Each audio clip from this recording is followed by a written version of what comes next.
Raindrops keep falling on my head. And just like the guy who's feeling. Samsung framleiðir vatnseld snjalltæki fyrir þig og þína sem þola íslenskt veðurfar.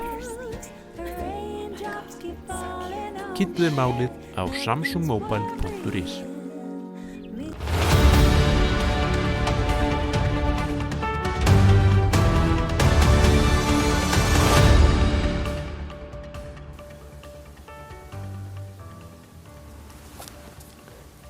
Komið sæl og blessuð og velkomin í Spursmál, föstudaginn 31. ágúst, verslunarmannahelgin frábæra framundan. Við ætlum að ræða hér næsta klukkutíman og rúmlega það við ágætt fólk fjölmiðla, Evrópusamband og ýmislegt fleira. Það eru ýmsar fréttir sem hafa skotið upp kollinum í vikunni, kannski eins og áhugaverðasta og alvarlegasta innbrotið í minkabúið í Mosfellsbæ. Þetta er níðingsverk, þetta bæði gagnvart náttúrunni og samfélaginu, eiganda minkabúsins, en kannski ekki síst dýrana sem þarna hleypt út og munu í kjölfarið drepast út í náttúrunni. Margir vilja meina að þetta sé til massum að menn eiga að hætta loðdýrarækt á Íslandi, en menn mega auðvitað ekki láta innbrotsþjófa og fólk sem að gengur svona eigur annara ráða för. Það þarf að ná í skottið á því fólki og koma lögum yfir það. Ég ætla hér á eftir að ræða við Andrés Magnússon, kollega minn hér á Morgunblaðinu Evrópumálin og hvernig þau eru að þróast í opinberu umræðu á Íslandi, hvernig fjölmiðla umfjöllunum þau er háttað. Hann birti fyrr í vikunni mjög áhugaverða samantekt þar sem sáttmálar milli ríkjanna, inngöngu samningar og annað hafa verið gerðir og hvað þeir hafa falið í sér. Það hefur verið mjög reikið hvað Íslendingum getur boðist í raun og veru ef við göngum til samninga við Evrópusambandið. Þessi úttekt sýnir meðal annars að varanlegar undanþágur hafa aldrei verið í boði fyrir þau ríki sem að sækja inngöngu í Evrópusambandið og Ísland er því fyrsta aðildarríkið í þeim efnum ef svo yrði. Eitt af því sem við höfum mikið rætt í þeim málum er að þetta sjávarútvegurinn og hvort að við getum fengið undanþágur í þeim efnum enda er þar ein mikilvægasta auðlind okkar undir. Hollenska þingið hefur fyrir nokkru síðan kveðið upp úr það að hollendingar setji sig upp á móti slíkum undanþágum og einhverjir myndu segja að það sé alvarlegt í sjálfu sér en ekki úrslitaatriði enda hollendingar ekki alvaldir innan Evrópusambandsins. Vandinn er hins vegar sá að hollendingar hafa rétt eins og öll aðildarríki núverandi 27 talsins neitunarvald þegar kemur að samningsmarkmiði og samningsatriði eins og þessu. Þannig að nú hafa hollendingar sagt, Íslendingar mun ekki fá neinar undanþágur varanlegar í þessum efnum, þeir verða að ganga undir hina sameiginlegu sjávarútvegsstefnu. Og þá spyrja menn, munu stjórnvöld á Íslandi í því ljósi hefja þá vegferð að reyna samninga við Evrópusambandið þegar þetta atriði hefur verið útilokað. Við munum vonandi á næstu vikum fá úr því skorið, meðal annars í samtali við Þorgerði Katrínu Gunnarsdóttur utanríkisráðherra. Hún hefur gefið ádrátt þá hún muni mæta hér til leiks áður en yfir lýkur. Það gæti þá orðið á næstu 4 vikum eða svo. Hún er núna í sumarfrí og við munum upplýsa ykkur í nýrri vikum það hvernig þau mál er að þróast. Nú, við tókum okkur frí frá bóklestrinum í júlímánuði en nú í ágúst ætlum við að fjalla eitt klassískt verk frá 20. öld. George Orwell hét maður. Hann skrifaði bók sem nefnist 1984, við höfum tekið hana fyrir nú þegar. En annað verk sem hann skrifaði og kom út á 5. áratug síðustu aldar olli straumhvörfum í umræðu pólitík og pólitíska ádeilu, leyfi ég mér að segja. Það er bókin Animal Farm sem að Jón Sigurðsson frá Kaldaðanesi þýddi með snilldarlegum hætti á sínum tíma. Hún kom út í bókaflokki lærdómsritana og við ætlum að taka hana fyrir í ágústmánuði og ég hvet ykkur til að útvega ykkur eintök af henni í bókabúðum Pennans. Hún verður þar á sérstöku tilboðsverði. Algjörlega stórkostlegt verk og það á erindi við okkur enn í dag þó langt síðan liðið síðan að Orwell gaf hana út. Við munum fjalla hana síðan á vettvangi Morgunblaðsins og síðan á vettvangi Klúbbsins þegar hann nærtregur mánaðamótum. Við munum finna tíma til þess þrátt fyrir annir tengdar þjóðaratkvæðagreiðslunni sem að stendur fyrir dyrum innan 29 daga. Andrés Magnússon hér rétt eftir auglýsingarhlé og þegar ég hef lokið samtalinu við hann þá ætla ég að ræða hér við 2 ágæta gesti. Þau Heiðrúnu Lind Marteinsdóttur sem er framkvæmdastjóri samtaka fyrirtæki í sjávarútvegi og Jónas Hagan sem er fjárfestir og einn af forsprökkum samtakana Já til að sjá. Þau ætla að takast á það hvort að Ísland eigi að hefja þessa vegferð þann 29. ágúst eður ei. Fylgist þið með.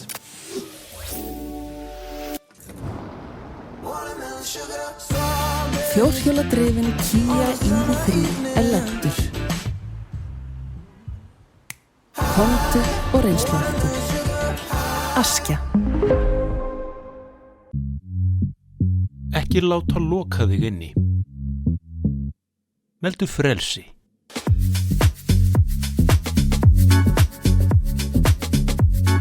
Samsung. Mannvirki, byggingar og hallir. Hvað sem þú vilt byggja, þá framleiðum við byggingarefni framtíðarinnar. Limtré Vírnet.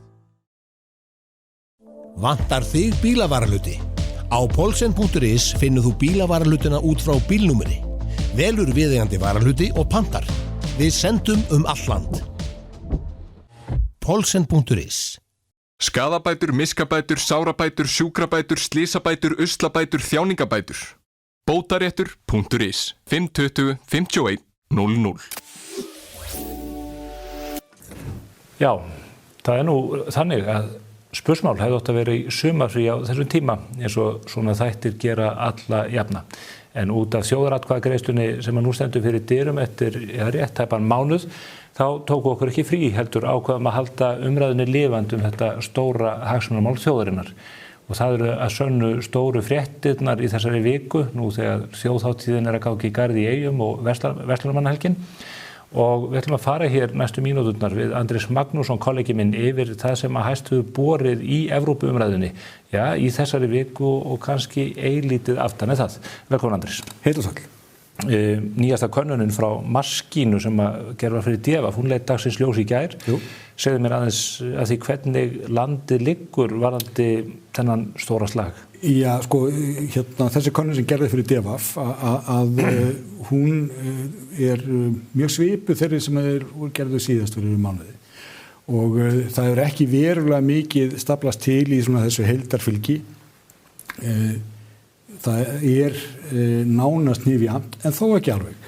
Að þeir sem segja já, þeir eru 44%, þeir sem segja nei, það eru 39%.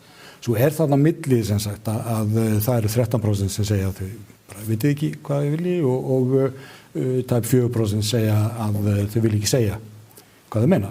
Og ef við fellum út þessa sem í vafa eða vil ekki segja að þá sem sagt jáið með, ég man ekki 52% reglulega sko. 53-47, það munar 6%. Það utan vikmarka eða svona alveg á mörkunum. Það var ekki greint frá vikmarkum í fréttinni en svona öllu jöfnu með það hvernig kaupin gerast á eyrinni þá munar þennan mun sko. Þetta ekki bara eitthvað suð. Það sem hins vegar vekur kannski svona frekar spurningar það að það var sagt frá því að þegar var verið að greina einstaka hópa, hvernig þeir svöruðu, að þá var það aldurshópurinn 70 og yfir sem var harðastur já megin núna. Hann var harðastur nei megin síðast. Bara fyrir mánuði síðan. Já, og það bendir til þess að annarkvort sé eitthvað verulegt flögt af fólki að fólk sé að skipta skoðun sem má vera og maður veit náttúrulega ekki heldur nákvæmlega hverju muna þarna. En það getur líka verið að það sé eitthvað vesen á könnunum varðandi tíði sem spurt og það allt. Þetta ekki svo aldursflokkur sem að maður hefði fyrirfram álitið að væri ólíklegastu til þess að sveiflast mikið eins og Laufey vindi? Jú, ég meina þetta nær nú yfir lýðveldskynslóðina, þannig að maður hefði aldrei að hún var kannski einhvern veginn sterkari á því. En kannski að það sé að hrífa þessi rök að fólk megi ekki hafa einhver tækifæri af komandi kynslóðum og hver skal segja, af og amma kannski bara eru þar. Það ekkert ómögulegt og við sjáum það náttúrulega í kosningum af þessu tagi. Við getum horft á þær kosningar sem voru fram til dæmis í Írlandi og Danmörku út af Maastricht og Fraklandi þar áður eða bara Brexit sko. Að fólk var að engjast alveg fram í síðustu viku svona með við kannanir. Það var töluvert flögt og þegar við horfum til þess hvað þessi kosningabarátta fór einhvern veginn seint af stað, þá var náttúrulega boða til þessara kosninga með skemmsta mögulegum fyrirvara og þá voru síðan bara voru sveitarstjórnarkosningar sem áttu nú flestra í svolítinn tíma, pólitíkin kúplaðis út úr þessu, svo komið sumarfrí. Þannig að það allir að gera einhvern veginn ráð fyrir því að þeir allir að hugsa þetta eftir verslunarmannahelgi. Auðvitað eru einhverju sem eru mjög heitir og hafa verið að láta í sér heyra á félagsmiðlum og svo framvegis sem að eru fyrir löngu búin að taka afstöðu. En það alveg örugglega stór hópur þarna úti sem ekki alveg viss. Kannski búin að móta sér einhverja skoðun en ekki alveg viss. Bjögun þetta alþekkt fyrir bara í könnunum að þessu tagi við orðið vitna slíku í bæði þing, forseta og sveitarstjórnarkosningum hér á landi. Stundum talað að eins og Miðflokkurinn, Framsóknarflokkur, Sjálfstæðisflokkur séu undirviktaðir í slíkum könnunum. Við sáum líka mögulegar undirviktanir í síðustu þjóðaratkvæðagreiðslu þegar kosið var Icesave. Þá virtist vera sem að þeir sem ætluðu að samþykkja samninginn hefðu nokkuð traustlega yfirhöndina en þeir skítöpuðu baráttunni þegar að talið var upp á kossunum. Jú, sko, það geta verið sem sagt vandamál hjá einstökum könnunarhúsum að úrtakið eða það þýðir sem miðað við uppala, það sé eitthvað bjagað og sé ekki alveg búin að finna réttu reikniregluna til þess að sletta það út. Það reynt að vigta þess að hópa til eftir á til þess að nálgast þið rétta betur en það náttúrulega þetta ekki hárnákvæm vísindi, menn þurfa svolítið að reyna sig áfram í því. En svo það auðvitað þetta með hversu ákveðnir eru menn. Þeir sem segjast vera hlindir inngöngu í Evrópusambandið til dæmis, að við vitum það frá fyrri könnunum að ef þú spyrð ertu mjög áfram með það eða bara nokkuð, að þá voru alltaf fleiri sem voru nokkuð. En þess að var öfugt farið hinum megin hjá nei-hópnum. Þá var það yfirleitt þeir sem vildu alls ekki fara inn, þeir voru meiri hlutinn af þeim, en þeir sem voru frekar að því að ættum að sleppa því, þeir voru færri.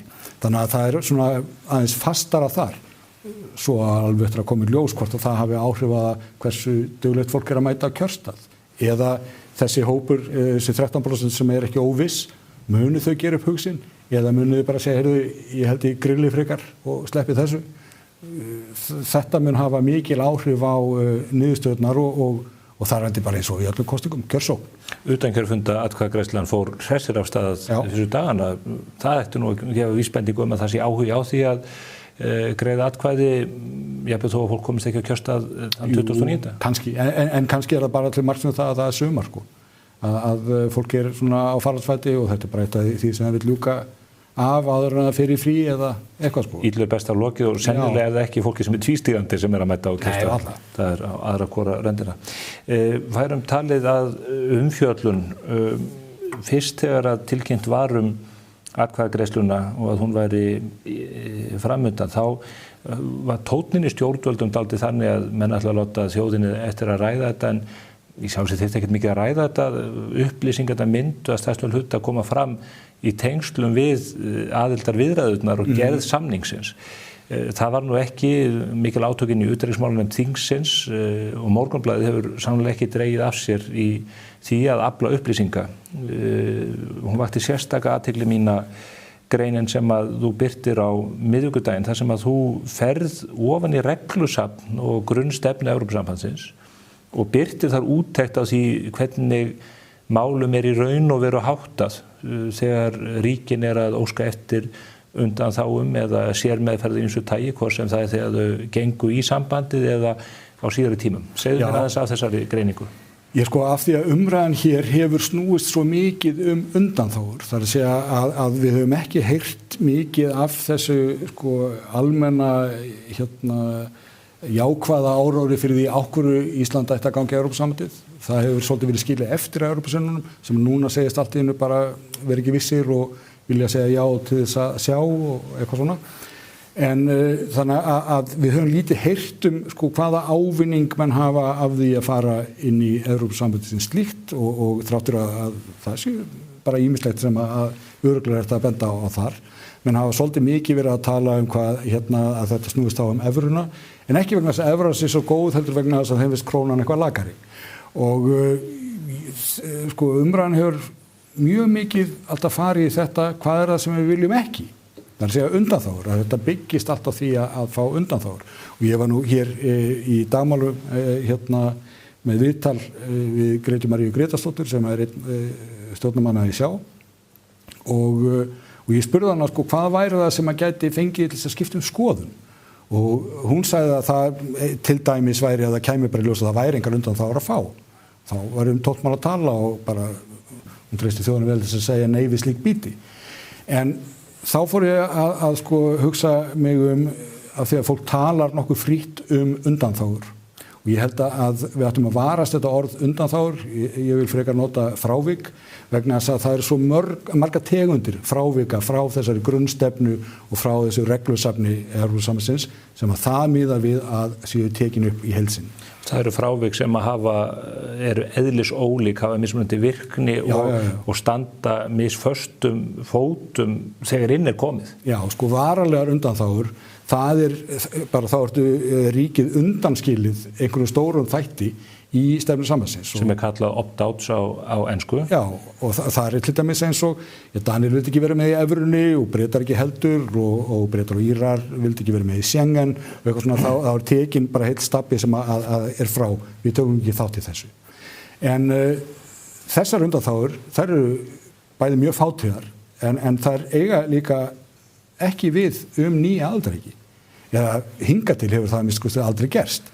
Að þetta hefur alltaf verið einmitt gömul aðildarríki sem hafi verið inni í dágóða hríð og síðan er verið að búa til nýja sáttmála. Það er verið að auka samstarfið eins og með Maastricht og með Schengen, verið að færa það út og þá stóðu einstaka þjóður upp og segja, heyrðu, nei, þetta er á mikið fyrir okkur, við viljum ekki taka þátt í þessu. Og þá var samið það sérstaklega. En þetta er allt á liðinu öld. Þetta eru verkefni til að kreisti í gegn breytingar og koma í veg fyrir að einstaka ríki beiti neitunarvaldi. Já, en sko þarna, og eins og með evruna, Bretar höfðu bara nokkuð til síns máls þegar þau sögðu, heyrðu, Lundunur er einn mesta viðskiptamiðstöð heimsins, hér eru allir samningar meira og minna í sterlingspundum, við að fara að kasta því frá okkur, þið get ekki allast til þess og Brussel sagði bara já, við getum ekki allast til þess og söndu. En jafnvel þegar að við erum að tala sko varanlegar undanþágur á bara þröngum sviðum, ekki stóru svona heildarsviði, að það er ekki nema 2 dæmi það og þú veist og það er bara snúsið í Svíþjóð að þeir mættu halda áfram að markaðssetja það eða þeir vildu og þetta er einhver svona smáatrið sko. Malta fekk varanlega undanþágu út af íbúðakaupum útlendinga á aukahúsnæði. Þú veist, þetta er eitthvað sem að engu skiptir. Ertu að segja þá að í umræðunni sjávarútveginn sem er stærsta auðlind okkar Íslendinga og við erum sannarlega stór fiskveiðiþjóð í öllu tilliti innan Evrópusambandsins að það væri útilokað fyrir okkur að fá varanlega opt-out undanþágu við samningaborðið? Ég vil ekki segja þessi útiloka vegna þess að Brussel er samningavél. Þar sitja menn og semja alla daga, allan ársins hring. Þannig að það er ekki hægt að útiloka það er fræðilegu möguleiki, en það er alveg sérstaklega ósennilegt og það eru engin fordæmi og það gerðist reyndar með þess að fyrir aldamótin eftir að Maastricht var komið og menn voru að horfa fram á veginn, játntjaldið var fallið og menn áttu vonaði að Austur-Evrópuríkin fara að koma inn og þá sögur við verðum að hafa þetta í fastara formi, að við séum ekki að veita einhverjar undanþágur því að það hafa allir einhverjar sérþarfir, en við getum samið einhverjar sérlausnir, aðlögunartíma, aðlögunarfresti, þannig að það sé á kannski einhverjum þröngum sviðum sé hægt að búa til eitthvað svo öllum líki, en í stórumyndinni ekki. Þannig að ég er ekki nokkrum vafa en það að ef Ísland gengi til aðildarviðræðna við Evrópusambandið, þá myndi nást einhverjar sérlausnir í sjávarútvegi. Strandveiðarnar eru bara mjög gott dæmi það að þetta til dæmis lítill floti, það var hægt að segja að hér er sérstakt fiskveiði svæði fyrir þau, alveg eins og Maltar að hafa. Það eru bátar sem mega bara vera svo stórir sem eru í því og sko, þá mega smábátar frá hinu löndunum koma, en hver nenni því? En erlent eignarhald? Ég held að það eigi eftir að verða miklu þyngra og það er líka vert að hafa í huga að þegar að Ísland sóttu aðild 2009 að þá fóru hin aðildarríkin yfir umsóknina og þurfti að láta í ljós hvað þeim fyndist umsóknina, hvort þeir ætlaði að beita neitunarvaldi eða hvort þeir vildu vera með einhverja sérstakar meiningar varðandi aðildarviðræður og það gerðu ýmsir, Þjóðverjar og Frakkar til dæmis, þessar tvær sko megin þjóðir sambandsins. Það var fjallað þetta í þingin og þeir voru bara mjög harðir og sögðu sko það þarf að nálga sjávarútveginn alveg sérstaklega og Íslendingar geta ekki fengið að vera áfram bara einmitt með lokað eignarhald og halda öllu fyrir sig. Það var viðurkennt að það var ýmislegt gott í íslensku sjávarútvegi og sundkanski sem að mætti draga lærdóm af. En það voru þessir hlutir sem bara yrðu að vera eins og allt í sambandinu og síðan voru það vel allir á móti hvalveiðum. Þú segir að það sé ekkert útilokað, þetta sé mikil samningavilji Brussel, en aðildarríkin 27 sem er á fleti fyrir, þau hafa neitunarvald. Þvert sig og þurfa ekki einu svona að útskýra það. Hollendingar eru búnir að útskýra það fyrir sitt leyti. Það var lögð fram ályktun í hollenska þinginu og þar samþykktu í raun og veru allir þingmennirnir meira og minna. Allir nema 4. Já, sem við þurfum nú að finna nöfnin á. Já, ég meina það voru, minni mig sko bara eitt græningi hér og eitthvað. Það voru 146 af 150 þingmönnum sem að samþykktu ályktun það. Íslendingar myndu ekki fá varanlegar undanþágur frá sjávarútvegsstefnunni. Já, bara það stæði fyrir stefna Hollendinga gagnvart hérna inn í sameiginlegu fiskveiðistefnu að hún stæði og það var svolítið erfitt fyrir Íslendinga að fá þetta á sig vegna þess að Þorgerður Katrín hún búin að tala mikið það sé alls konar undanþágur að fá og svona og verið kannski stundu svolítið óljóst í tali en samt síðan sagt eitthvað meira þegar benda á það liggi fyrir frá því að þessar aðildarviðræður hófust 2010 að það liggi fyrir bara ýmsar ákvarðanir það eins og þetta og samningsafstaða í ESB að svolítið búið að vera að tala um að já en það er nú svo langt síðan sko það er ýmislegt að breytast og Evrópusambandið hefur breyst á þessum tíma þannig að það er eitthvað sem við þurfum að taka upp sem er alveg rétt en það að fá þessa samþykkt núna í hollenska þinginu það bendir ekki til þess að þetta sé neitt að fara að breytast og mér sem ég sjá í til dæmis að Spánverjar að þeir munu vera eitthvað þægilegri með það Þjóðverjar gagnvart fjárfestingunum manni finnst það eiginlega útilokað. Verður umræðan næstu 4 vikurnar verður hún helguð umfjöllun þessar undanþágur eða munu menn komast í það að skoða heildarmyndina og þá kannski eitthvað í aðeins víðara sambandi heldur en bara út frá gjaldmiðlum?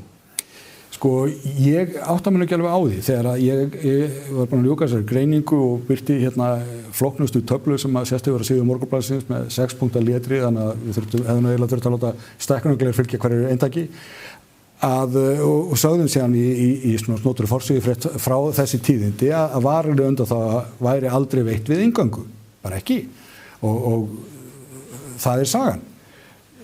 Mér kom satt með að segja óvart hvað þetta vakti í raun og veru sko lítil viðbrögð. Maður hefði haldið að þetta væri sérstakt innleggin í umræðana en hún bara svona mallaði eitthvað staðar áfram og kannski fólk sé bara upptekið við það að hérna setja svefnkonu í póka út í bíl eða eitthvað og það komið síðar. En ég veit ekki satt með að segja sko hvað svona allur almenningur sem ekki með þeim meiri áhuga á þessu tilbúin að setja sig mikið inn í smáatriði varðandi fiskveiðistefnuna eða landbúnaðarmálin eitthvað svona. Mér kemur ekki á óvart þó að það verður sko fleiri, jafnvel flestir sem á endanum myndu einhvern veginn vera að taka afstöðu út frá því hvernig hjartað slær í takti öxar við ána og fánan eða hvort að útráin hérna til þess að tengjast Evrópu verði meiri eða eitthvað slíkt. Það er átöðilegt að sjá þögn ríkissjónvarpsins sem segist vera miðlægt í þjóðarþágu. Þeir frétta ekki af neinum svona samantektum og engar svona samantektir vinna þeir? Nei, ég skal ekki segja, sko, þetta er náttúrulega ríkisútvarpið og mér finnst... þetta ríkisstjórnarútvarpið, þá er þetta að vísa í það? Já, það er svolítið auðvelt að taka bara við því sem þaðan kemur og þarna gjöldum við kannski fyrir það sem að hefur verið talað um áður og það er hvað fjölmiðlar á Íslandi orðnir fáir vegna þess að þetta er ekki eftir nema í raun og veru 3 fréttastofur. Það er hér á Morgunblaðinu, það er Ríkisútvarpið og það er fréttastofa Sýnar. Og Vísir.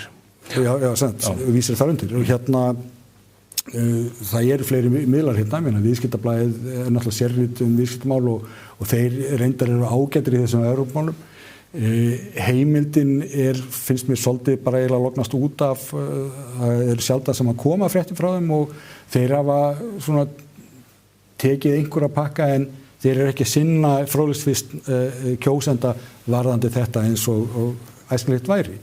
Og þetta náttúrulega bara erfitt fyrir lýðræðis þjóðfélag að þegar það þarf að taka flókin mál til kostana að hafa ekki fleiri miðla sem að undir að ganga í. Talandi fjölmiðlana, það eru þetta gríðarleg umræða og harkaleg á samfélagsmiðlum og þar rekur maður gjarnan augun í það að það er verið að hnýta í Morgunblaðið fyrir að taka afstöðu. Það er sagt að það er ekkert marktakandi á þessum fréttum því að þeir eru hlutdrægir, þetta er fjölmiðl sem er eigu útgerðarmanna og þar hafður götunum. Margir vilja meina að þetta sé allt einn stór afvegaleiðing. Sumir segja að þú sér til hægri. Já, og að þú sér til vinstri. Nei, það var nú reyndar enginn gert. Þetta upplýsingar á það. En spurningin er þessi, þú eru að skrifa þér árum saman fjölmiðlapistla, þú fylgist vel með alþjóðapressunni. Er fólk ekki, hvað er það sem veldur þessari umræðu og það hversu mjög hún er á skjön við það hvernig hlutirnir gerast í flestum lýðræðisþjóðum? Í þessu máli það er greinilega mjög mikil hiti og ég skal bara nefna lítið dæmi úr mínu persónulega lífi. Hversdagsleikanum? Já, hversdagsleikanum nánast. Ég var á leiðinni heim þegar að þokubakkinn mikli var hérna og það var spænst herskip út á Ytruhöfninni. Eina flugmóðskip Spánverja, eitt ljótasta skip sem ég séð. En það var svolítið svona draugulegt að sjá það þarna í þokubakkanum, en ég tók mynd af því út við Hafnarkjaft og setti á Facebook. Og með einhverju sem mér finnst alveg rosalega fyndið það að floti Evrópusambandsins biði úti fyrir ströndum landsins, eitthvað slíkt. Viðbrögðin við þessu frá fólki sem er Evrópusinnað voru hreint og satt ótrúleg. Að það var bara, hér eru falsfréttir og upplýsingaóreiða og hvort ég væri bara galinn að halda þessu fram og svo framvegis. Og ég reyndi svona að koma að því að þetta hefði nú verið svona mælt með bróðsett í annað, en það var bara ekki tautuði fólki komandi og ok, það það. En auðvitað er það þannig með fjölmiðla að þeir geta held ég ekki orðið hlutlausir. Þeir eru skrifaðir af fólki eða gervigreind, grunamann á stundum. En þarna baki alltaf einhver sem þarf að ákveða hvað er fréttnæmt. Það er fréttamatt sem ræður. Og ég meina eins og við Morgunblaðið sem hefur tekið bara mjög einarða afstöðu í forstugrensunum í þessum Evrópumálum. Blaðið er ekki hlynnt eingöngu í Evrópusambandið. Það litar örugglega fréttamatt að einhverju leyti, litar það of. Ég held að flestir lesnir Morgunblaðsins viti svolítið hvaðan það kemur. En þá er það líka hlutverk blaðsins að í máli sem þessu að draga fram það sem að blaðinu þykir vera vanrækt í umræðunni, sem er fréttnæmt eða athyglisvert og þyrfti að koma fram. Blaðið hefur hins vegar gætt þess að vera sanngjarnt.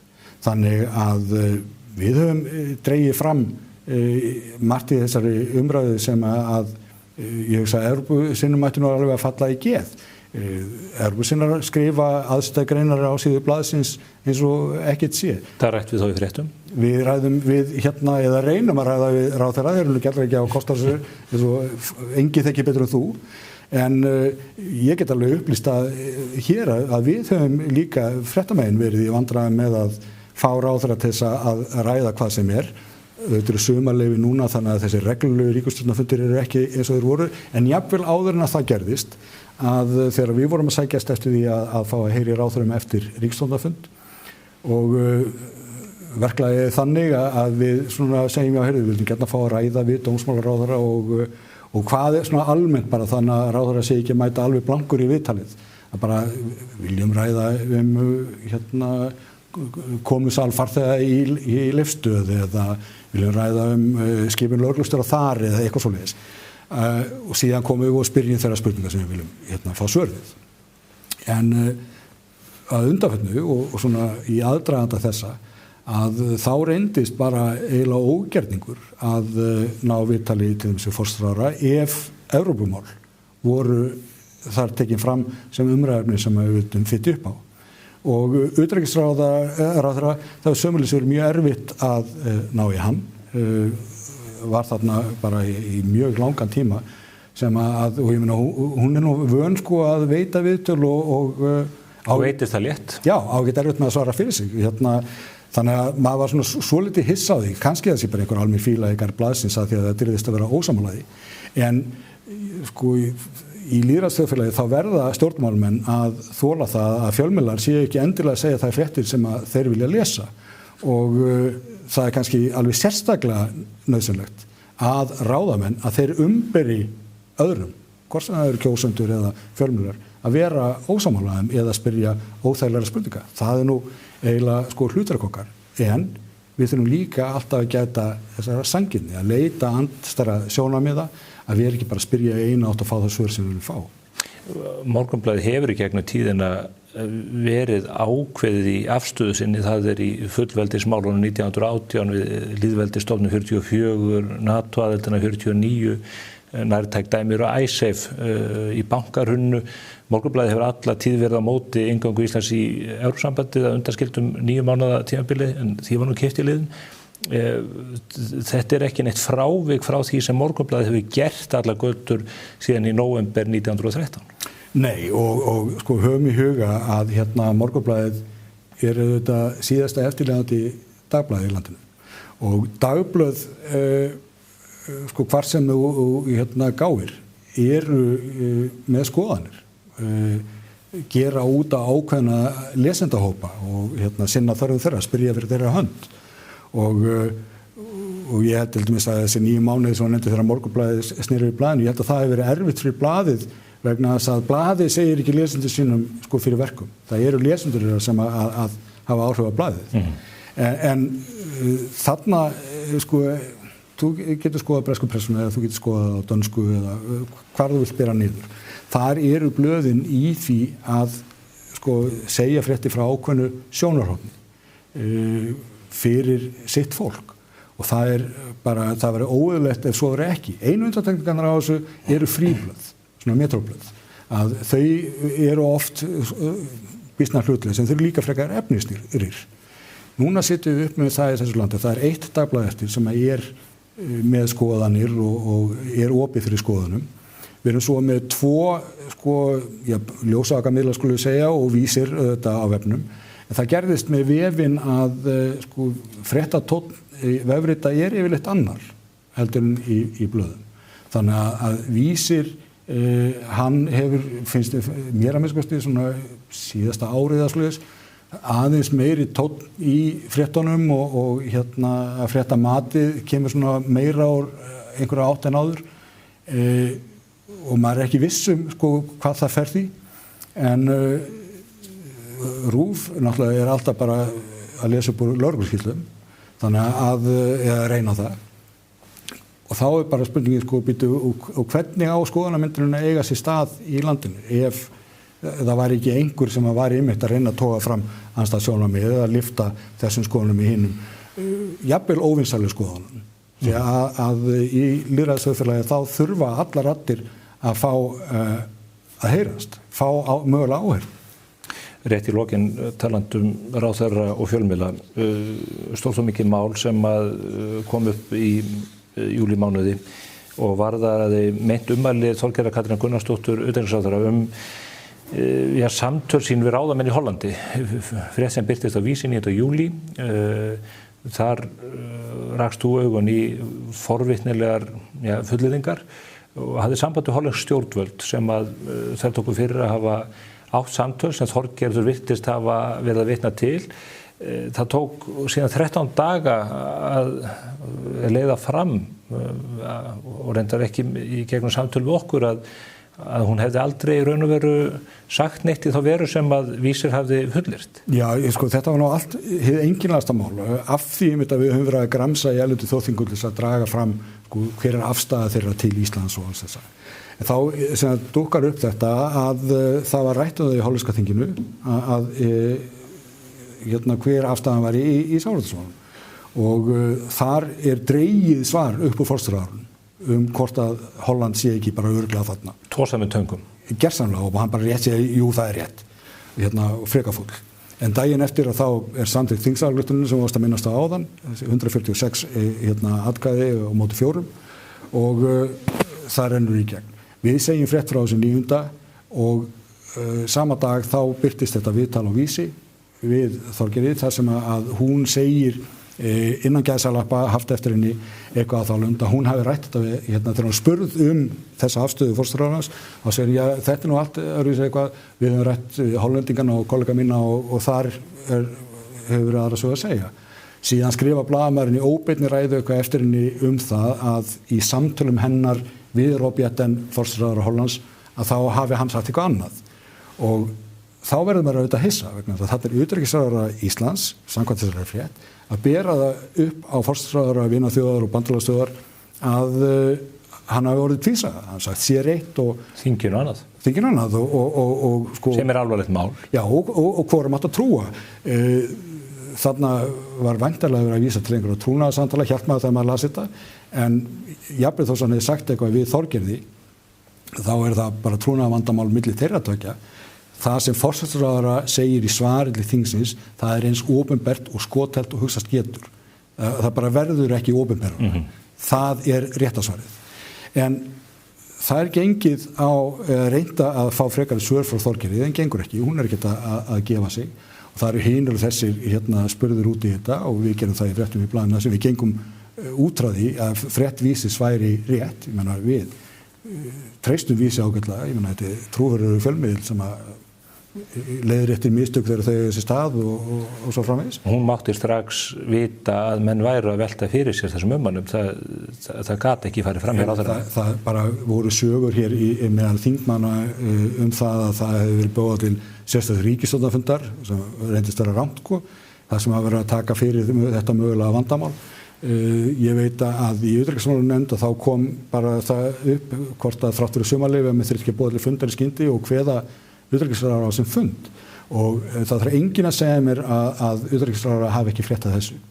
En samt sem að þau líða allir þessi dagar þar sem að hún ekki að leiðrétta þessa frétt og henni ber samkvæmt siðareglur ráðherra að brenni skylda til þess að leiðrétta svo fljótt sem auðvitað hvers konar misskilning sem getur komið upp bara í hennar málaflokki. Þetta eru 13 dagar, þetta er náttúrulega 2 vikur, þetta nákvæmlega jafn langur tími og það tók John F. Kennedy að leysa úr Kúbudeilunni á sínum tíma. Já, sem var nú kjarnorkudeila. Já, maður skilur ekki alveg þessa löngu þögn. Sérstaklega þó ekki vegna þess að þögnin og þessi misskilningur, þetta ranghermi Vísis, var að verða henni mjög erfitt pólitískt og ég heyrði alveg í fólkina samflíkina sem var gátt á þessu öllu saman af því að það hélt bara að svona var í pottum búið. En það sem sagt ekki fyrir bara þetta spænska herskip og fylgifiskar þess koninga, það boðið til blaðamannafundar út í skipinu og utanríkisráðherra eru viðstaddur. Þannig að það fer blaðamaður frá okkur þangað og næri skottið hann. Næri einhvern veginn að króa ráðherrann af og spyrja hann út í þetta og utanríkisráðherra átti sér engra undirkomu auðun nema bara stinga sér til sunds. Nú þekkt svona kona.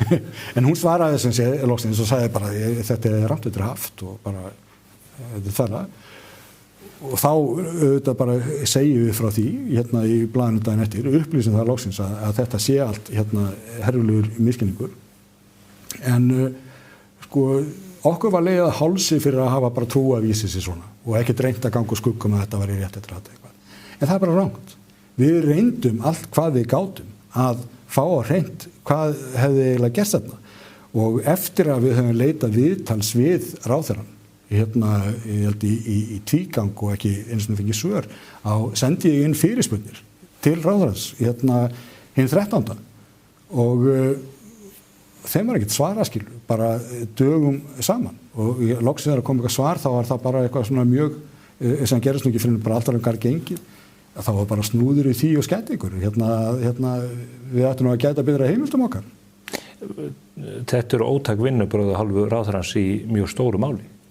Bara frálegt. Ráðherranum ber að upplýsa hann á að geta svarað bæði þingi og þjóð og fjölmiðlum við svo bara undir. Ég ekki að krefast þess að Þorgerður Katrín sem eins og ég segi, yfirleitt skjóti svars að hún sé alltaf tilbúin að taka upp síman og svo framvegis, en þegar að líða margir dagar þar sem að er upp einhver miskilningur eða mistök sem getur sko orðið milliríkjamál, þá hefur maður nú haldið að ráðherrann eða einhver í kringum að segja, heyrðu, nú þurfum við að gera eitthvað. Að því þessu máli ósvöruðu hollenski forsætisráðherrann að þér virðist tvísaga. Já, og það er utanríkisráðherra Íslands sem er að halda því fram samkvæmt þessu, hann sé ómerkingur. Síðan kemur ljós að hún sagði ekki neitt slíkt og hverju hefur þá að treysta. En eftir situr spurningin, sko, þessa 13 daga, ég veit ekki hvort það var með vonda samvisku yfir einhverju í þessu máli eða hvað, en það sem að hefur ekki verið dregið til baka er þetta svarinnar með það að hún hafi heyrt annað frá hollendingunum og kollegum sínum. Kollegarinn eru vantilega aðrir utanríkisráðherrar í Evrópusambandinu.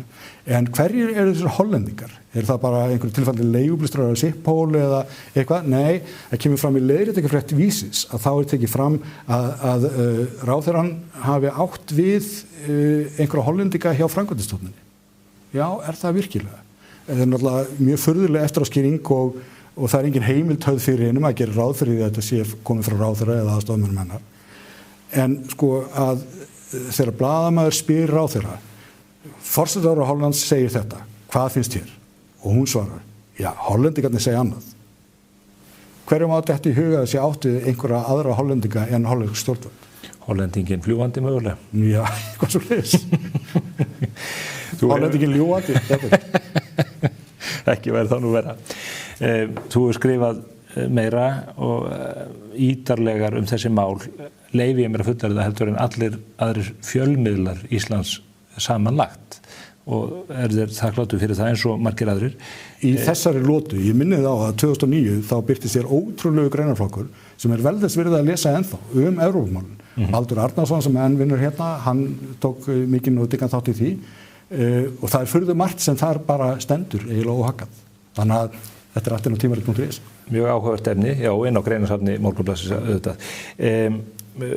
Þú munt ekki slá slöku við fram til 2009, þetta gerir ráð fyrir? Nei, ég tek mér ekki sumarfrí í ár, það verður haustfrí. Það verður haustfrí og við erum þakklátt fyrir það. Ítreka það, Andrés, ég á eftir að hnippa í þig, hinga á þennan vettvang áður en þetta er allt garðgengið. Ég er hérna bara hinum með kaffi. Ég veit nákvæmlega hvað þú heldur þig. Ég er með AirTag í vasanum í hálf. Góða helgi. Sömuleiðis.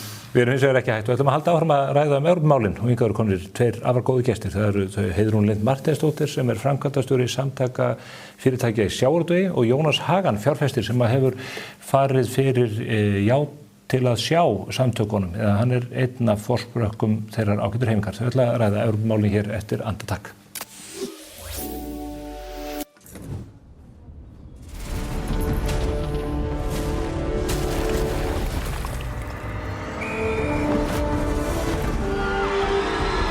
Hvern langar þig að hitta í dag?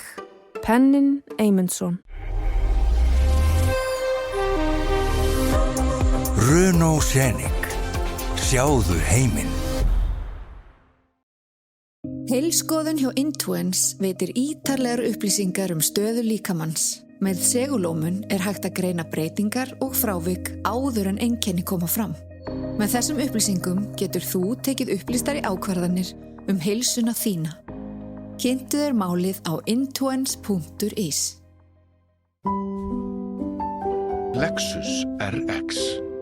Komdu og reynslögtu RX 450h Plus Plug-in Hybrid. Þín býður óviðjafnaleg upplifun. Lexus Kauptúni.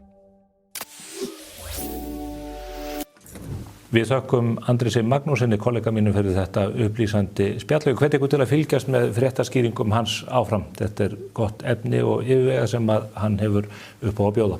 Hingað eru hins vegar komnir mjög góði gestir sem að létu það vera að fara of snemma í helgafríið á þessari stærstu ferðahelgi ársins. Það eru þau Jónas Hagan sem er fjárfestir og einn af forsprökkum samtakana Já til að sjá og svo Heiðrún Lind Marteinsdóttir sem er framkvæmdastjóri samtaka fyrirtæki sjávarútvegi og við ætlum að ræða hér næstu mínúturnar Evrópusambandið og það er ekki litla líkur á því að sjávarútvegurum mun að einhverju leyti koma þar við sögu í ljós þess að Heiðrún er hér meðal gesta. Komið sæl og blessuð. Hæ. Þakka fyrir að koma og fara yfir þetta. það kannski augljóst mál að maður kalli Heiðrúnu hingað til tals en Jónas, þú ert dálítið nýr á þessu sviði, þú er ekki verið að blanda í pólitíska umræðu á Íslandi nema síður sé, en þú hefur tekið nokkuð afgerandi skarið í bæði greinaskrifum og nú í viðtölum. Bara fyrir forvitnisakir, hvernig kemur þetta til? Já, þetta nú bara svona hálfgerð tilviljun, sko. Ég flutti heim núna í byrjun sumars, í lok maí, búin að búa í Bandaríkjunum síðustu 7 árin. Hef nú svona dvalið meira og minna mína fullorðinsævi erlendis, búið mikið í Evrópu, mörgum löndum þar og reikið fyrirtæki í mörgum löndum Evrópu. Hef var síðast í Ameríku síðustu 7 árin og núna komin heim og einhvern veginn taldi ég svona í einfeldni mínu að það væri nú svona eiginlega bara augljóst að við ætlum að fara í það að klára þessa aðildarviðræður og fá samning upp á borðið og taka síðan svona slægin það hvort að þetta væri nú góður eða slæmur samningur. Í einfeldni mínu þá taldi ég nú líka að sjálfstæðismenn, ég nú hægri maður, hef alltaf fylgt frelsi einstaklingsins og öflugu atvinnulífi og öðru slíku sem að sjálfstæðismenn standa fyrir. Taldi að þetta væri nú eitthvað sem að sjálfstæðismenn myndi nú jafnvel sameinast líka því að þetta svona bara einn kostur sem við höfum. Það eigum að gangi í Evrópusambandið eða ekki. Hvað fylgir því og hver eru kostirnir og hver eru gallarnir og mér finnst gaman að geta tekið þá umræðu en mér finnst verra að taka umræðuna nú þegar af því að mér finnst allan að sjálfum ég ekki hafa öll gögn fyrir fram að mig og ég vildi gjarna sem að líka kannski beina umræðunu tvennt. Annars vegar myndi ég gjarna vilja beina umræðunu meira svona málefnalega umræðu. Bandaríkin eru hálfklofin, ég upplifað mikla breytingar þar síðustu 7 árin. Málfrelsi hefur minnkað, meira þess að frelsi kvenna hefur minnkað og fólk svona skipst í 2 fylkingar og mér þótt þetta vond þróun. Mér finnst þróunin hér því miður vera orðið vond líka. Mér finnst allt og umræðan allt og svona harkarleg og mikið af fullyrðingum og blammeringum sem að ég sé ekki síðan einum til góðs. Ég skrifaði eina grein sem heitir Við erum öll í sama liði. Það mín trú að við erum öll hérna að berjast fyrir að Ísland vegni sem best. Og svo alltaf bara spurningu, það innan eða utan Evrópusambandsins eða eitthvað annað? Við getum tekið þann debate en ég tel alveg óþarfi að fara í einhverjar skotgrafir og hitt atriðið sem að mér finnst þetta líkast aldrei snúast framtíðina og ástæðan þegar ég var með í því að stofna Já til að sjá var eiginlega til að mynda grundvöll eða svona umræðu fyrir ungt fólk. Ég hef verið mikið í frumkvöðlastarfi og mér finnst gaman að hjálpa nýjum hugmyndum að koma á stað. Ég ætla sjálfur ekki að vera mikið að beita mér í þessu þótt ég svona komin í svona þætt eins og til því. Það er seint. Ég vona því eftir svo ég ekki á leiðin í pólitík. En mér hef gjarnan vilja sjá unga fólkið svona meira, mér finnst þetta að vera dálítið svona kosningarna þeirra. Eins og ég sagði sveitarstjórnar kosningar er svona dálítið það sem amman og afinn og mamman og pappin draga úrlingin með til þess og segja hann hvað hann er að kjósa. Ég hefði eiginlega vilja sjá þetta farið núna að unga fólki myndi taka gamla fólki með sér og segja hvað það ætti að kjósa því við erum að kjósa framtíðin. Þannig að þetta er kannski svona langur inngangur en ástæðan fyrir að ég hef svona verið að taka þátt í þessu. Forvitnilegt að fá þetta fram vegna þess að sem betur fyrir eru í þessari baráttu allri að sjá ný nöfn. Þetta er ekki bara hinir klassísku stjórnmálaforingjar eða talsmenn hagsmunasamtaka. Eitt er hér. Heiðrún, þú ert ósammála þessu. Ég held að þið séu bæði sammála að við viljum og að þið viljið framtíð Íslands sem bjartasta og leita tækifærana en sjávarútvegurinn og reyndar hagsmunasamtök atvinnulífsins þvert og endilangt á annarri skoðun heldur en Já til að sjá, meina ég. Já, ég held að sjávarútvegurinn sé bara að þessu sinni á nákvæmlega sömu skoðun og yfirgnæfandi meirihluti Íslendinga, yfir 95% Íslendinga svara því í könnunum að þeir vilja halda fullum yfirráðum yfir auðlindum sínum hverju nafni sem þær nefnast og tæplega 90% Íslendinga vilja ekki eða vilja halda takmörkunum á erlendri fjárfestingu í sjávarútvegi og það er svo sem á nákvæmlega sömu línu sem að samtökin sem ég fer fyrir hafa talað Og það sem við höfum talið mikilvægt að það liggi fyrir einmitt hver samningsmarkmiðin eru áður en að þjóðin veitir umboðið og hvar rauðu línurnar eigi að liggja. Og þetta hefur verið töluvert á reiki. Það ágætt að sjá að forsvarsmenn ríkisstjórnarinnar hafa talað það að það verður ekki annað að ræða en að við höldum yfirráðum yfir auðlindum okkar. En síðan hefur maður séð í umræðunni sem maður hefur fylgt á eftir að það aðeins slegið í úr með þetta hvað raunverulega felist í þessu.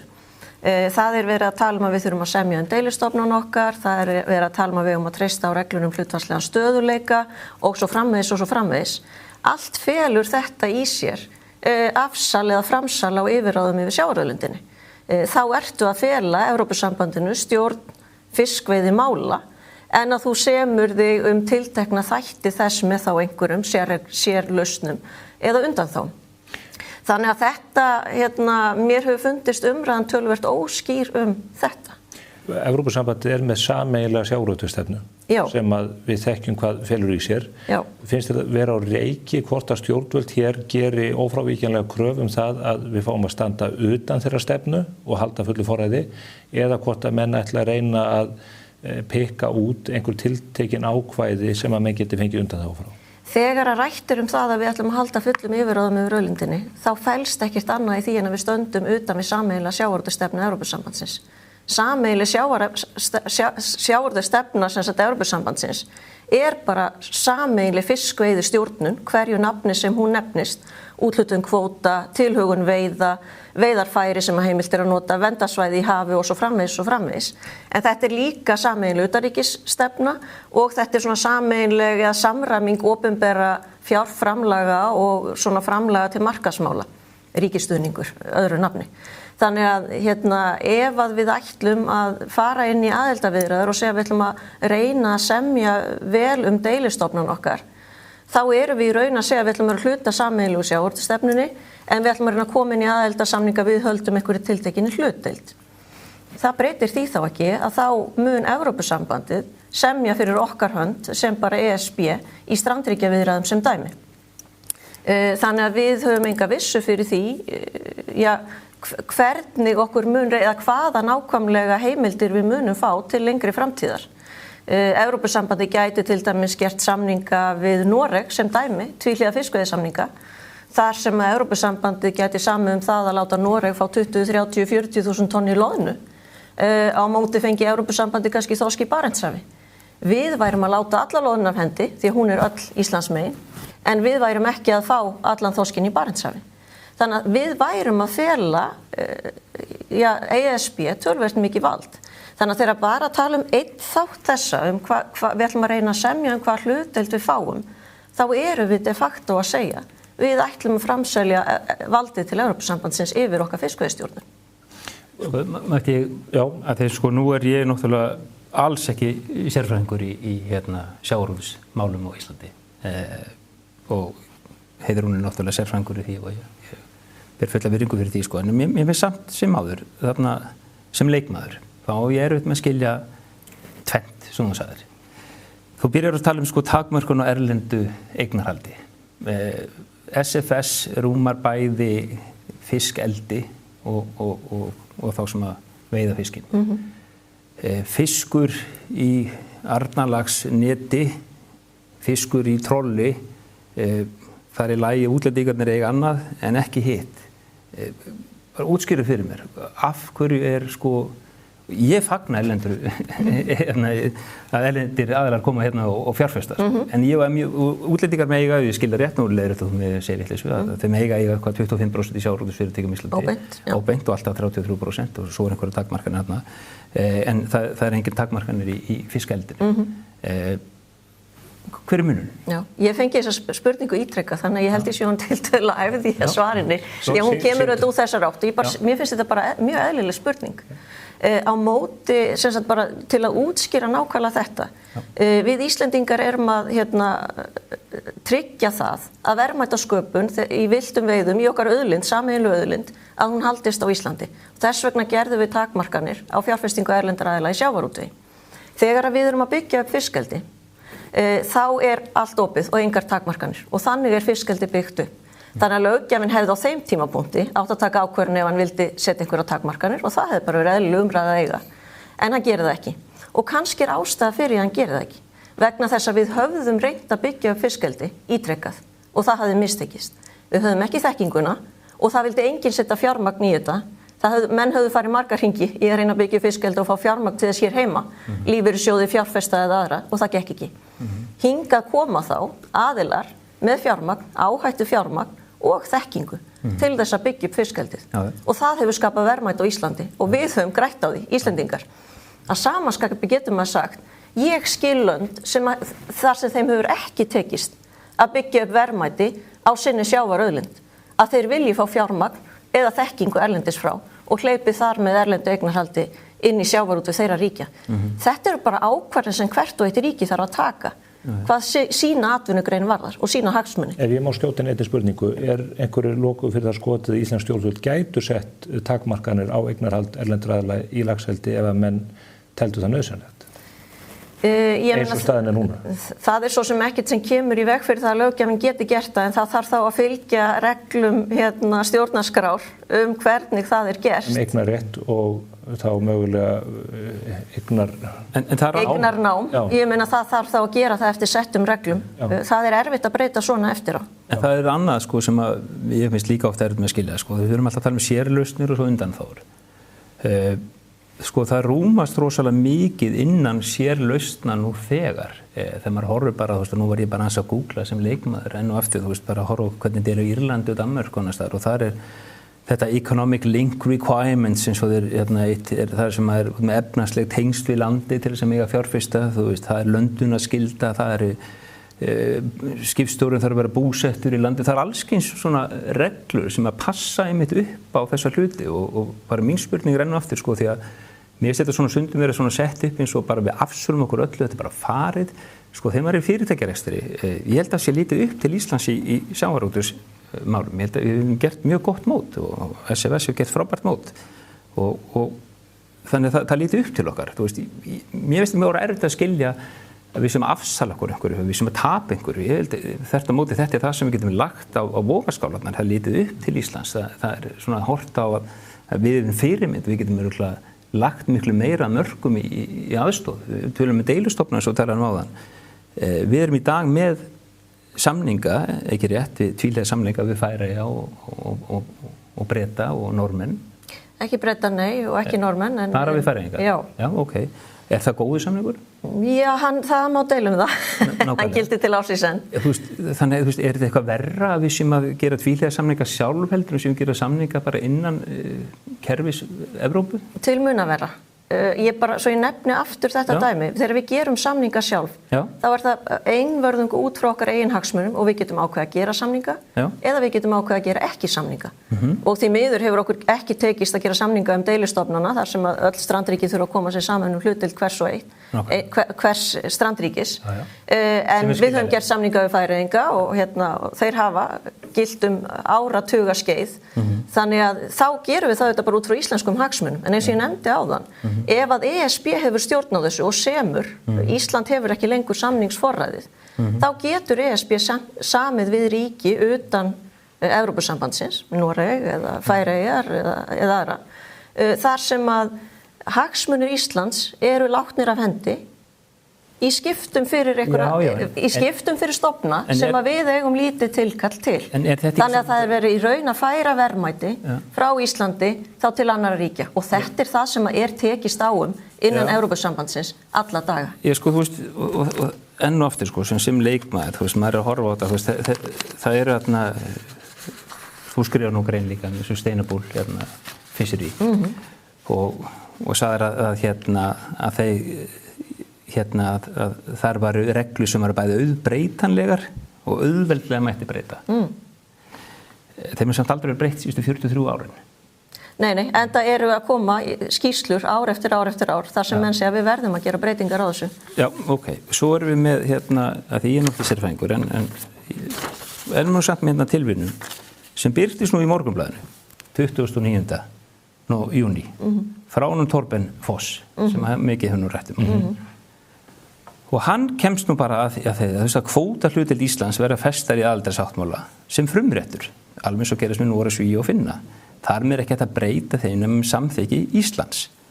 Og svo áherslu atriði Íslands og lærdómi fyrir Noreg í upphafi rétt að undirstrika að Ísland mun ekki tapa ráðstöfunarrétti fyrir þeim fiskveiðiauðlindum sem það nýtir nú þegar. Ísland mun vantarlega beita sömu aðferð og Noreg, Svíþjóð og Finnland gerðu aldarviðræðum 94. Þar voru hlutdeildir þessar landa í hinum ýmsu veiðistofnum tilgreindir í sjálfum aðildarsáttmálunum og frá lagalegum sjónarhóli jafngildir það þinglýstum eignarrétti. Þetta er lögmaður. Það er frábært að skuli nefna Torben og ég kannast ágætlega við Torben. Fínn maður og hefur verið í samningaviðræðum þegar Noregur var í þeim. Akkurat. Ég verð hins vegar að leiðrétta þetta og ég heyrði líka að Hjálmar Vilhjálmsson kom inn á þetta og fullyrti og bara eðlilega þegar menn lesa svona grein að Noregur hafi sett í samning hlutdeild sína í öllum helstu nytjastofnum í samningin. Já. Þetta er bara rangt. Það sem var í aðildarsamningi Noregs var það að Evrópusambandið var tilbúið, Noregur vildi fá í sinn aðildarsamning að reglan hlutfallslegan stöðuleika og hlutdeild Noregs í öllum helstu nytjastofnum tiltekið í aðildarsamningi og Evrópusambandi hafnaði heldur var tilbúið að gera pólitíska yfirlýsingu að reglan hlutfallslegan stöðuleika myndi gilda en hún hefur ekkert lögformið gildi og yfir þetta farið nokkuð ítarlega í riti Stefáns Más og Óttars Pálssonar sem að þeir skrifuðu fyrir nokkur síðan og bara mjög góð umfjöllun það. Það sem Noregur fékk líka í samningi var 3 ára aðlögun við það að taka af takmarkanir fjárfestinga erlendra aðila í sjávarútvegi. 3 ár. Þetta var samningurinn sem Norðmenn eðli máls samkvæmt höfnuðu.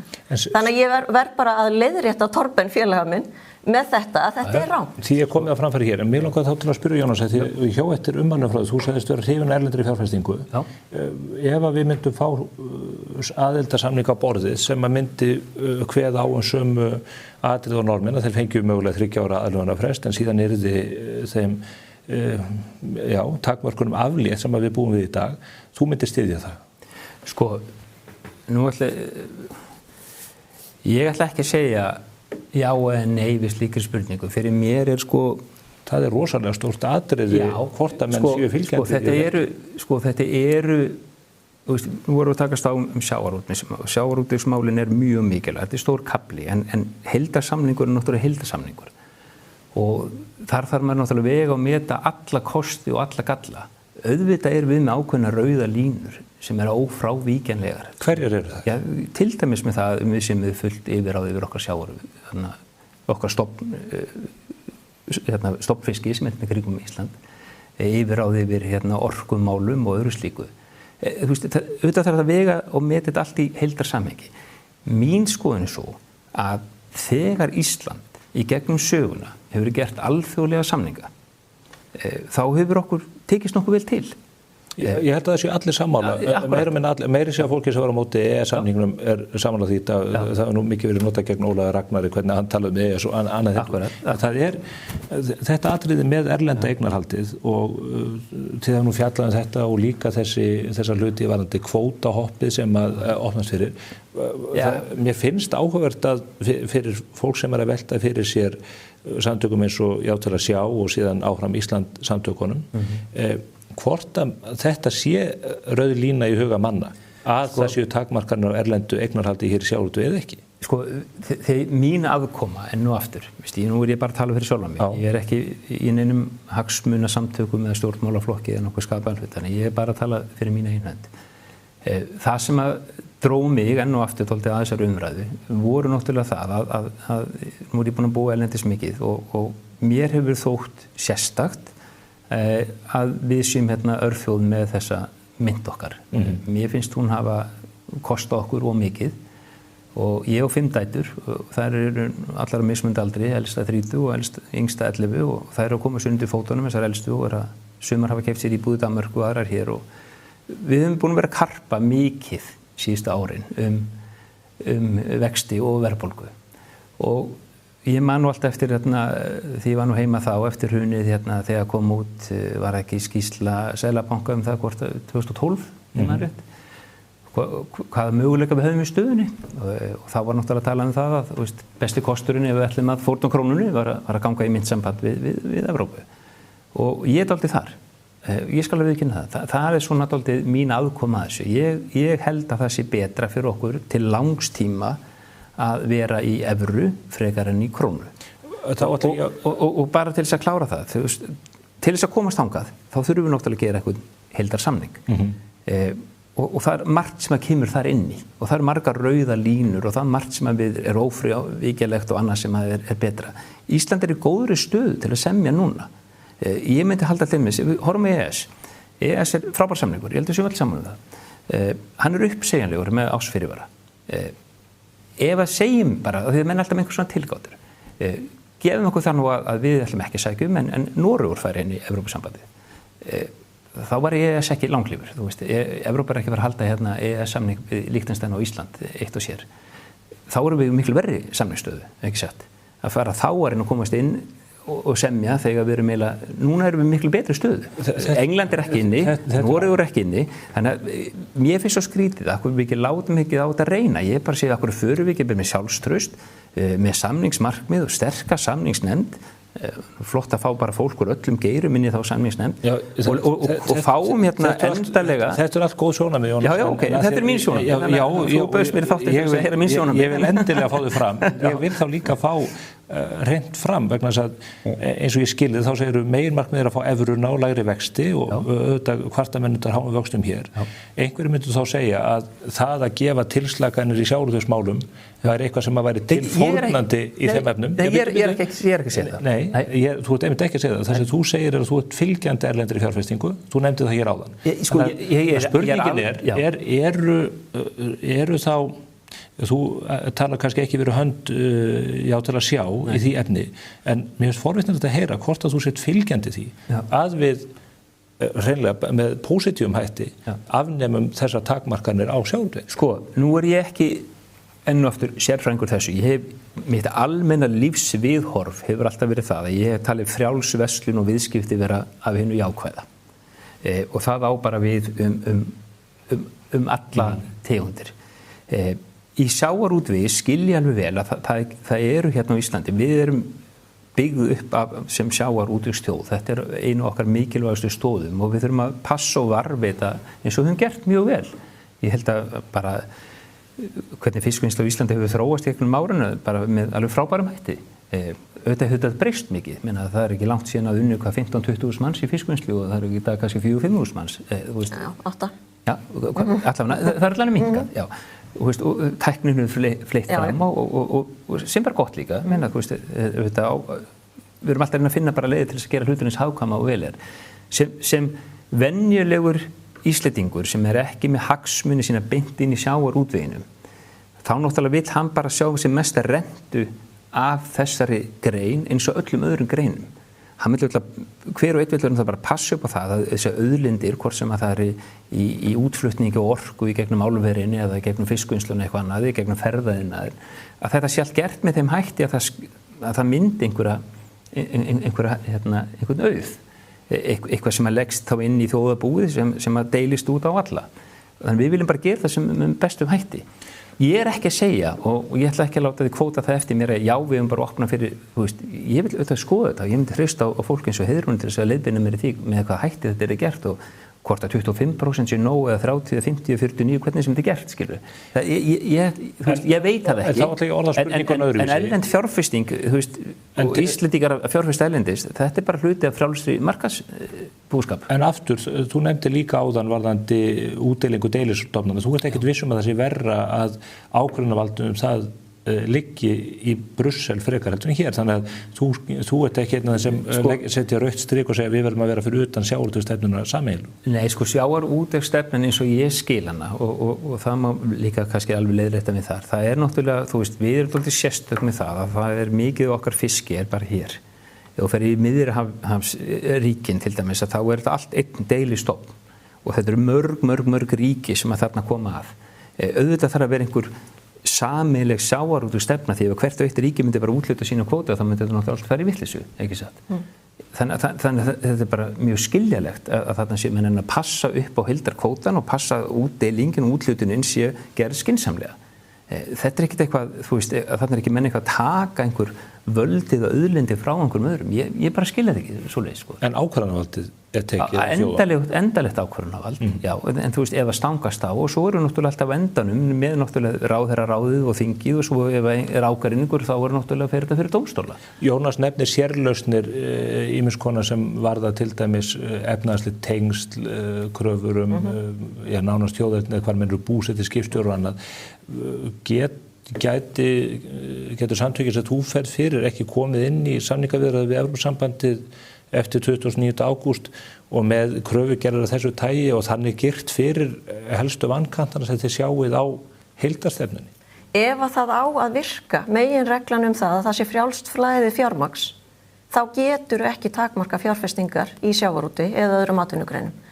Menn hafa reynt að setja upp ýmiss konar girðingar og þær hafa ekki haldið, þó svo að sé verið að vísa til eldri mála, faktor teimmáli svokallað í Bretlandi, þar sem var einmitt verið að reyna að tengja hinn efnahagslegu tengsl við Bretland. Við sjáum það bara að það eru viðskipti að eiga sér stað á milli ríkja innan Evrópusambandsins í sjávarútvegi hvern einasta dag og við sjáum það bara hvaða ríki eru að veiða, hvaða veiði heimildir hvert ríki hefur og hvert hafsvæði þeir og það er bara alls ekkit samræmi þarna á milli. Það er það sem Írar að kvart yfir, það er það sem Bretar voru brjálaðir yfir. Svona virkar þetta þegar þú ert með opið fyrir erlenda fjárfestingu í sjávarútvegi þessara ríkja. Þannig að þjóðirnar sem að telja sig eiga auðlindina, þær eru ósáttar vegna þess að arðsemin af auðlindinni er ekki að nýtast þeirri þjóð. Það er ástæðan fyrir því að það kom grænbók 2001, þar sem að tala að breyta reglum hlutfallslega stöðugleika. Það kom grænbók 2009, þar sem að tala að breyta reglum hlutfallslega stöðugleika. 2019 er aftur skýrsla þar sem að sagt það er knýjandi þörf fyrir að breyta reglunum hlutfallslega stöðugleika því hún er ekki að skila því markmið sem að var stefnt. Það er ósanngirni í henni, ýmist of eða van til ríkja. Þannig að við sjáum alveg fyrir okkur að þetta muni taka breytingum og við veitum ekkert hvernig breytingu þær muni taka. En það er þá breyting sem er þá bara samþykki aukins meirihluta í ráðherraráði Evrópusambandsins og við höfum lítið það að segja að við erum innan Evrópusambandsins. Þannig að við getum ekki, ef við segjum í eina röndina að við ætlum að halda fullum yfirráðum yfir auðlindin okkar, þá getum við ekki treyst á reglunum hlutfallslegan stöðugleika. Það er afsal á yfirráðum yfir auðlindin. Þannig að ykkar afstæði skýr með það að það verður að standa utan stefnunar sem slíkrar. Það er eina varanlega lausnin að standa utan sameiginlegu sjávarútvegsstefnunar. Og ég veit að það er oft verið að nefna ýmsar sérlausnir sem ýmsar þjóðir hafa fengið. Og þær eru fjölmargar, það er margt að semja, það má alveg taka undir það. En í grunninn er samið það að þú aðlagir þig að stefnu og reglum sambandsins á einhverjum ákveðnum tíma. Og Evrópusambandið segir það trekk í trekk. Og bara, ég ætla ekki að verða of lögfræðileg Evrópusambandsréttin, en sko 49. greinin í sáttmála Evrópusambandsins, hún felur í raun tvennt í sér. Hún felur í sér, og þetta er ítrekað sagt af hálfu Evrópusambandsins, hún felur ekki í sér à la carte membership, eða það að þú getur valið af einhverju matseli aðildina, tekið sumt og hafnað öðru, og í öðru lagi felur hún í sér jafnræði. Jafnræði þeirra sem er í sambandinu og þeirra sem eru að ganga inn í sambandið. Þetta var til dæmis ítrekað, og oft sinns ítrekað af hálfu Evrópusambandsins, og þetta var síðast ítrekað þegar Serbía var samþykkt sem umsóknaríki. Þá sagði ráðherraráðið að það séu engar varanlegar undanþágur eins og voru í Bretlandi, Írlandi, Danmörku hér í árdaga Evrópusambandsins. Það eru engar slíkar undanþágur í boði fyrir ný aðildaríki. En við vitum alveg að það eru svona sérlausnir sem við getum kallað svo. Það er heimskautalandbúnaður Finnlands og Svíþjóðar. Það er Malta með eitthvað smábátaútgerð. Það er Kanaríeyjar með smábátaútgerð. Bæði Malta og Kanaríeyjar eru innan sameiginlegu sjávarútvegsstefnunnar en hafa fengið ákveðið svæði, lítið svæði fyrir svona smábátaveiðar. Oftast eru þessar sérlausnir vegna þess að þessi tiltekna atvinnugrein er í veikri stöðu. Þetta er ekki bara það að þú fáir að halda einhverju tilteknu svæði, heldur það að hlutaðeigandi ríki fá að veita auknum styrkjum, fjárstyrkjum til þessara veiða, til dæmis, eða til landbúnaðarins. Aldrei hefur það gerst að einn stærsta atvinnugrein umsóknaríkis fá að standa utan Evrópusambandsins. Það hefur aldrei gerst og þetta enginn hefur fengið varanlega undan þá frá sameiginlegu sjávarútvegsstefnu. En það sem aldrei hefur gerst getur gerst aftur eins og maður sagði, kemur þetta í ljós nema menn láta þetta reyna? Hvað ef Evrópusambandið segir einfaldlega? bara verð svo góð, þið haldið ykkar sjávarútvegi bara hér fyrir utan. Já, þá erum við bara að loka augunum fyrir ESB rétti. Já, sko, það nú sáttmálar Evrópusambandsins, bara leyfa þetta ekki. Já, sko, þú veist, ég ætla að breyta reglu eins og þú veist að tala hérna, þú veist að þá er þetta ekki bara ráðið sem að breyta því, sko. Þú veist, þetta kemur framkvæmdastjórnin sem fyrst, svo þarf Evrópuþingið samþykkja, svo þarf aukin meirihluti í ráðinu og ef að sjá ádeilur þá fer það fyrir dómstólinn. Þú veist, þetta er alveg ferli sem þetta allt fer. Mér finnst bara svo sérstakt, sko, þegar þetta semja sammenning fyrirtækið, þú veist, það er kannski mín sérsvið, ég er ekki sérfræðingur í fiski, þú veist, þótt að ég var nú afi minn átti trillu á Húsavík þegar ég var lítill og fór þar alltaf sumrin og voru sjóstöðingur sem var alveg frábært. Þú með dag á sjó, eins og maður sagði. Já, ég fór ég á hugbúnafyrirtæki í dag sem er einmitt að selja sérstaklega sníðu fyrir sjávarútveginn og það er frábært að fara erlendis og selja hugbúnað sem fjallar stýringu á sjávarafurðum vegna þess að fólk horfir upp til Íslands og við erum búin að innleiða þetta í flestum útgerðarfélögum á Íslandi og erum núna að innleiða þetta í útgerðarfélögum. Þetta er önnur umræða. Já, ég er bara að segja þú veist, mér finnst bara stundum að eins og við séum að gera lítið úr okkur, við höfum samið frábærlega hingað til. Þú ert með Evrópu þar sem að hvert ríkið að fætið öðru er að koma inn, öllum hefur vegnað betur, hefur enginn vegnað verr með því að fara þarna inn.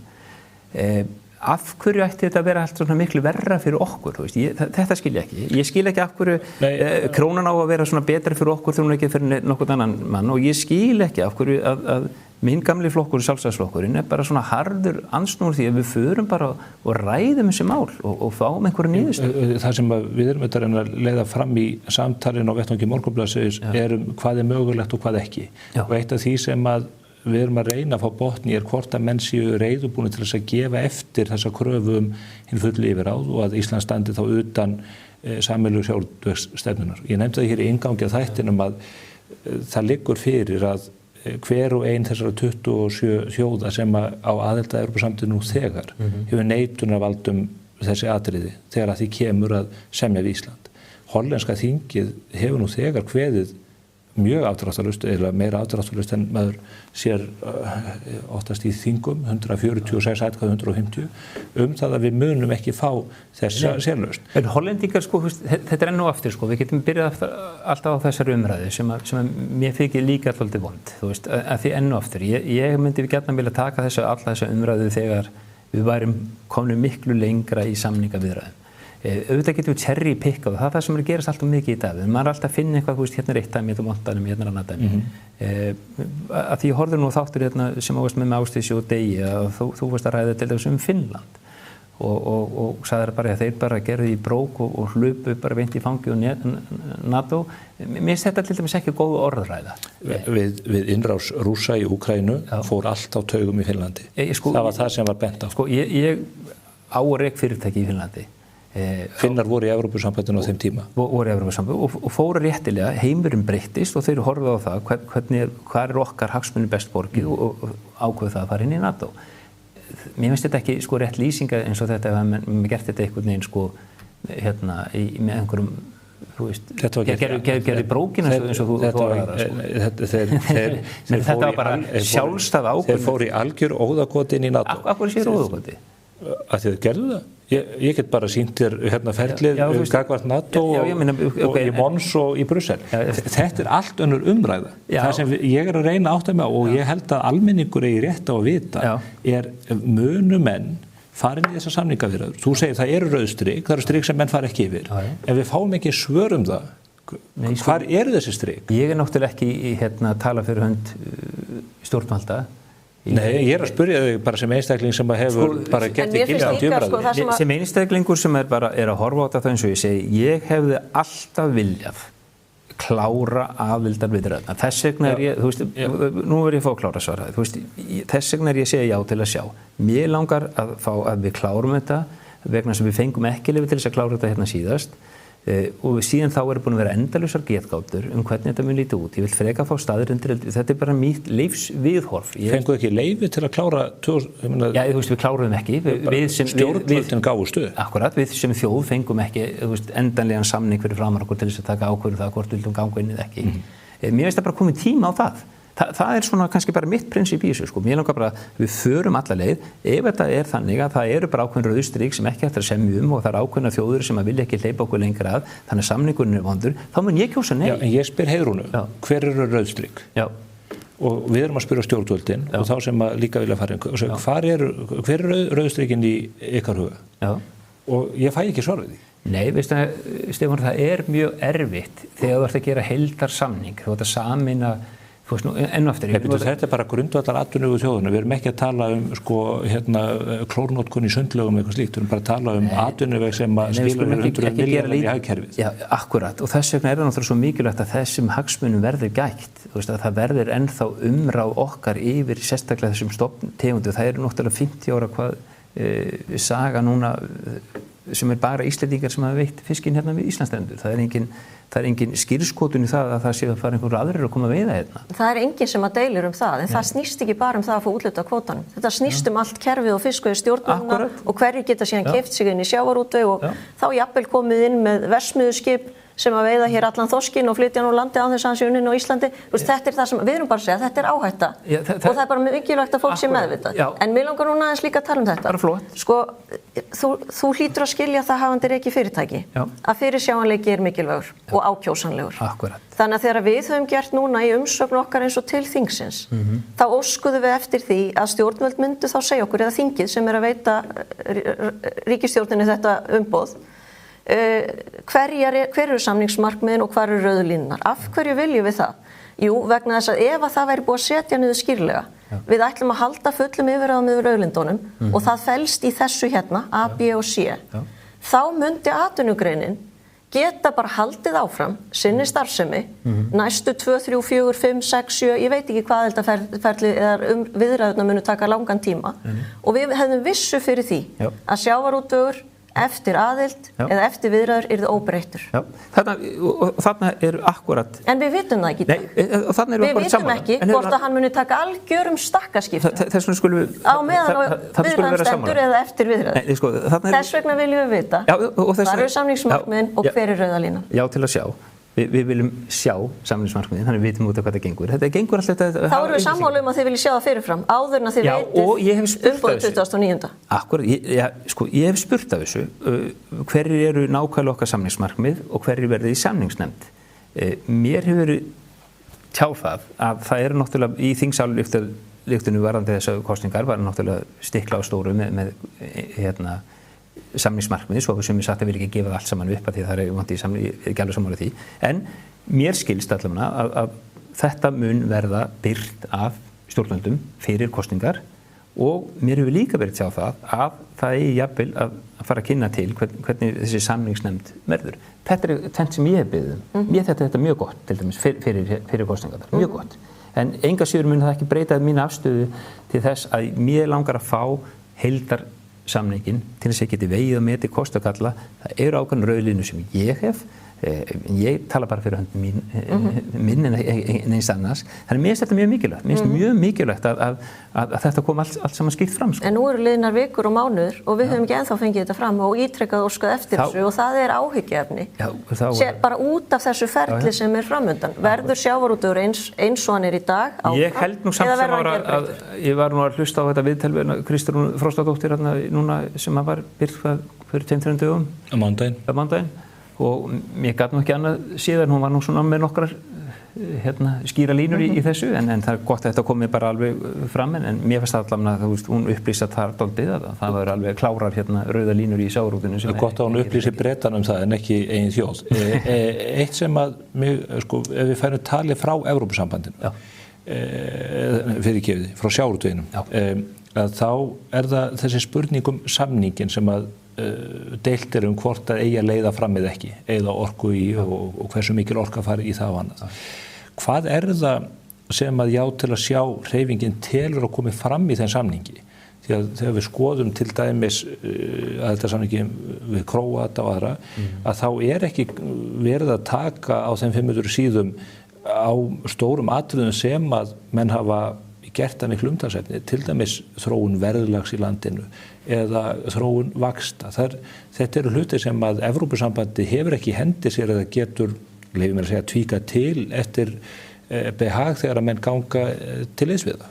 En þú veist, það alltaf sagt líka, sko, þú veist, akkur gerum við þetta ekki bara sjálf, ef markmið það að lækka vexti og lækka verðbólgu, þú veist, og við þurfum að taka til hérna áður við getum gengið inn og þú veist, öll sú umræð hefur aldeilis nú verið hérna á öllum fyrir heldur betur.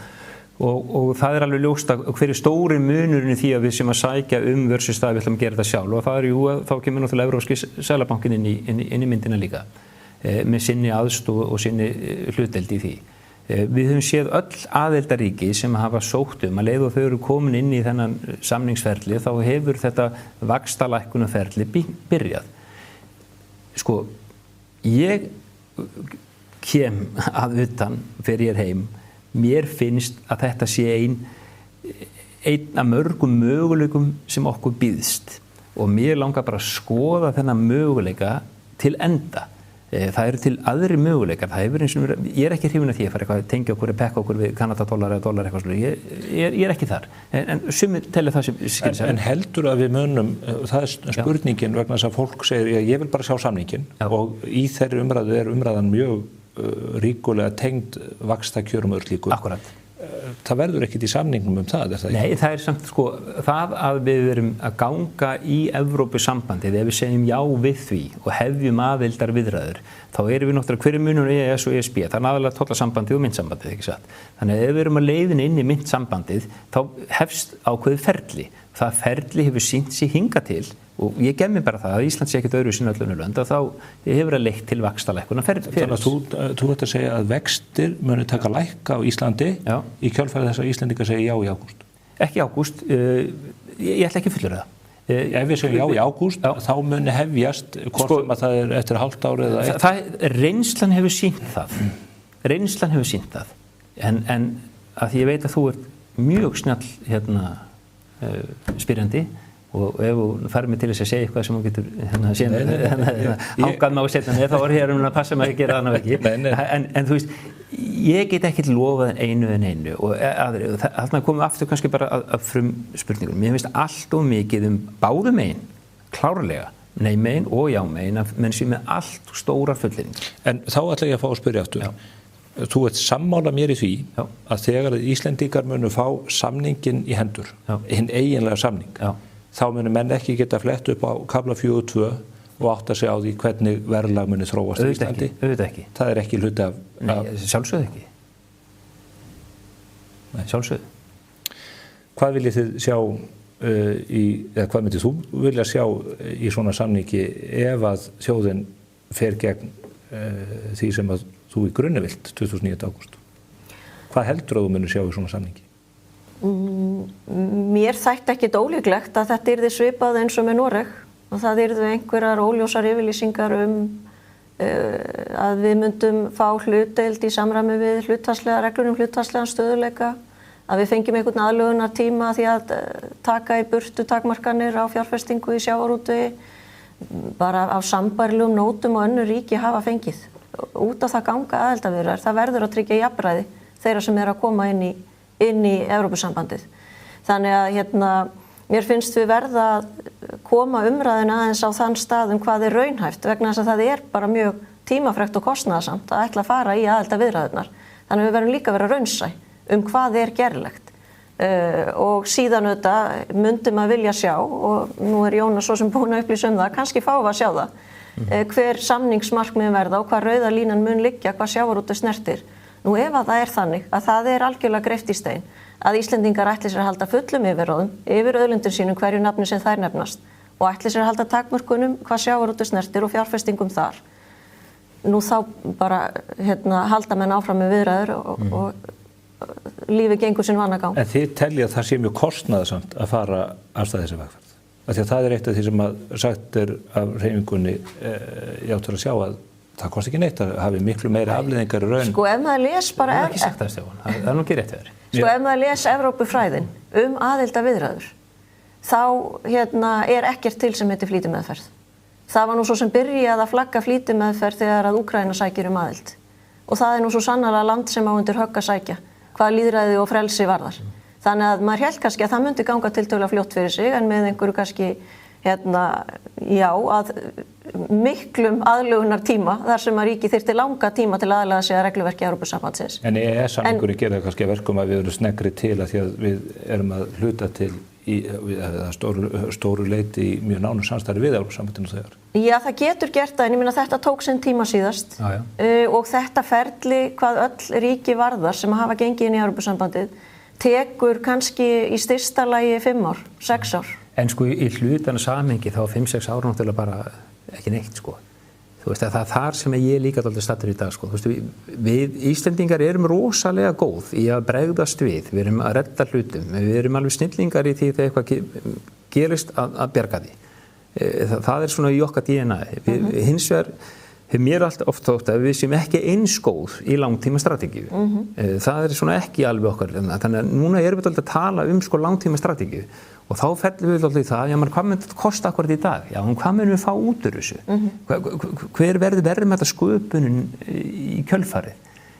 Sú umræðu myndi ég gætna vilja taka miklum frekar, heldur en að vera alltaf ræða bara nákvæmlega hvernig þetta er í dag, hvernig statt á Írlandi í dag, menn hvernig var Ísland fyrir 50 árum? Það er alltaf öðruvísi heldur en var þegar ég ólst upp, þegar dóttir mín ólst upp, þegar yngsta ræðalast upp, eftir 20 árum verður þetta alltaf öðruvísi. Ég held að við séum alveg á sömu sko. Gervigreind og róbótar og þú veist, allt mun breytast.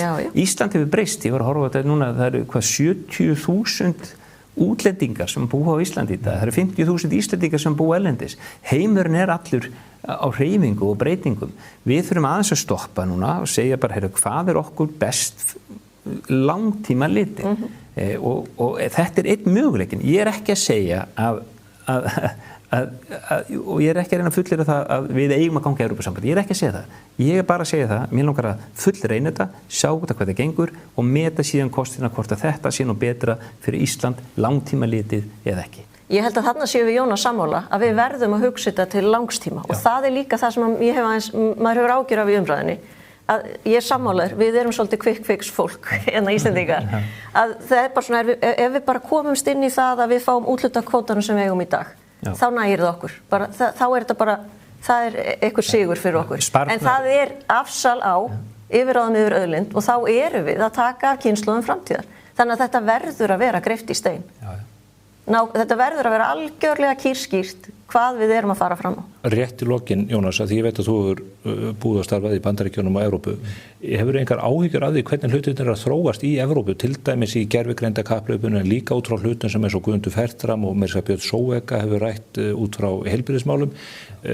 Það virðist vera eins og Evrópa virðist vera efnahagslega tölur sína að Evrópa er að dragast aftur úr. Klárlega, það hefur hallað undan fæti og regluverkið hefur svo sannarlega líka haldið hans aftur að Evrópu og það er nú ástæð fyrir því að menn eru náttúrulega mikið að skoða hvernig er hægt að bæta þetta. Meina þetta er bara eins og öllum fyrirtækja rekstri þegar eitthvað hallar undan fæti þá byrjar mann að skoða hvað er að og hvernig maður geta lagað og breytt í. Bandaríkin er alveg ekkert betur stödd, skuldarhlutfall Bandaríkina er meira heldur en í Frakklandi sem er nú aftur svo vitni í þig, þú sagðist að það er orðin gjaldþrota. Þannig að það eru ýmsar áskoranir sem eiga sér stað. Evrópa er náttúrulega alveg rosalega stórt og fjölbreytt og sama með Bandaríkin. Þú veist, ég tek sem dæmi Bandaríkinum að ef maður er alltaf að horfa svona meðaltalslaunu eitthvað annað, þú veist, meðallaunin í Massachusetts eru 80% hærri heldur en í Mississippi. Atvinnulífið segir samt það sama. Þú veist, þetta getur fundið svona dæmi en við dæmum ekki Bandaríkin samt út frá laununum í Mississippi. Þú veist, ekki frekar með dæmum út frá atvinnulífið akkurat á Spánu í dag. Mississippi er fátækastaríki Bandaríkjanna, þeir eru þó ríkar en Bretar. Já, nú veit ég ekki, takk fyrir upplýsum með það. En eins og segja, sko, þú veist, þetta er, Bandaríkin er stórt, Evrópa er stórt. Við eigum mest sameiginlegt með Evrópu. Ég held að ef við öll ættum að velja okkur bústað, ef við gætum ekki búið í Íslandi, þá myndir flestir fara til Evrópu. Það sýnir líka bara tölurnar. Það er þessi 50.000 Íslendingur sem búið erlendis, það búið langflestir í Evrópu. Nálægt einhverjum góðum golfvelli. Já, til dæmis. En við sækjum okkar menntun og búsettum mikið til Evrópu. Þarna eru mest okkar viðskipti, við eigum mest að sameiginlega hagsmuni með Evrópu. Þannig að mér er mjög skrítið að segja af hverju viljum við ekki ganga til liðs við frjáls lýðræðisleg ríkjasamband sem þó er að dragast aftur og þú viðurkennir það. Þeir eru að dragast aftur úr en þú veist eins og segi lífið, það er aldrei línan er aldrei svona. Þú veist það er í öllu með þess að hjónaböndum, þú tekur upp og niðursveiflur. En þótt þú setja í niðursveiflu núna þá kemst ekki strax upp. Og kannski ferðu bara að horfa hvað er að og hvernig getum við lagað það til þess að komast aftur á beinubrautina. Þannig að þú veist, og þá er líka spurningin út frá samningasjónarmiði, gott að semja núna? Það geti verið. Það þarf allavega mjög öflugan kaupmála með það sem að Heiðrún heldur. Já, svo sannarlega. Þakka ykkur báðum fyrir komin og takk fyrir efnislega góða og yfirvegað umræðu. Takk fyrir. Takk.